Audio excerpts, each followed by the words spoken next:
Ce livre de cuir aux lettres dorées pourrait bien être une Bible datant de plus de 1500 ans. Le manuscrit a été redécouvert en Turquie il y a peu, après avoir été saisi en 2000 lors d'un coup de filet contre des contrebandiers.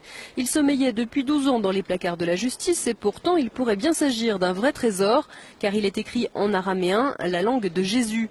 Il est désormais en phase d'authentification au musée ethnographique d'Ankara.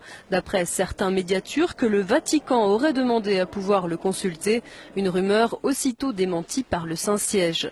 Certains journaux avancent aussi que cet ouvrage pourrait être l'évangile de Barnabé, un texte dans lequel Jésus citerait l'avènement du prophète Mahomet. Quoi qu'il en soit, le manuscrit a été placé sous haute protection. Il serait estimé à plus de 17 millions d'euros. Cette Bible soutient que Jésus n'a pas été crucifié, le Vatican est sidéré.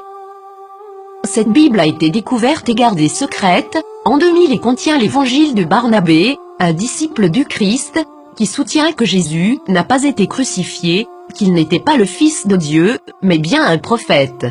Cette Bible soutient aussi que l'apôtre Paul est appelé l'imposteur, que Jésus a fait son ascension tout en restant vivant et que c'est Judas Iscariote qui a été crucifié à sa place. Authenticité selon les rapports, les experts et les autorités religieuses, à Téhéran, insistent sur le fait que le livre est un original.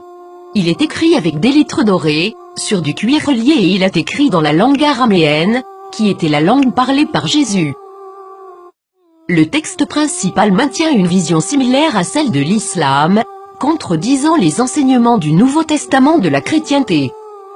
Jésus a aussi prédit la venue du prophète Mahomet, qui a fondé l'islam, 700 ans plus tard.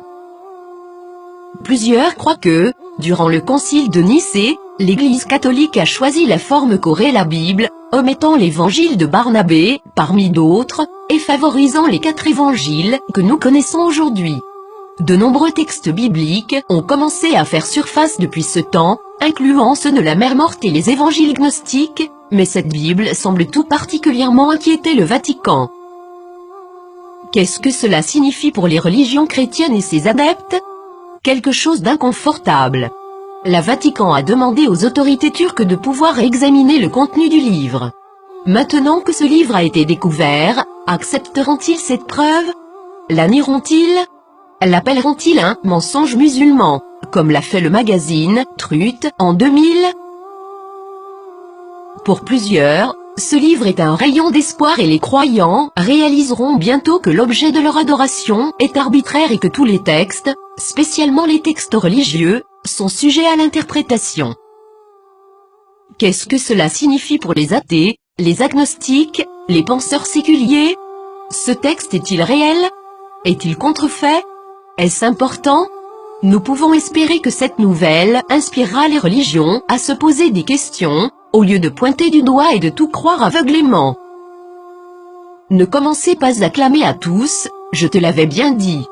Le plus grand danger de la foi se présente lorsque les gens croient ce qu'ils veulent croire, défendant cette croyance malgré toutes les preuves du contraire, spécialement si les preuves apportées révolutionnent les bases de cette croyance. Et le grand coupable, dans tout cela, est le piège de l'ego, rejeter, critiquer les autres parce qu'ils ne sont pas comme vous. Durant des siècles, la défense de la foi aveugle a mené les nations à la guerre, à la violence, à la discrimination, à l'esclavage et à une société d'automates, et tout cela a été justifié par des mensonges.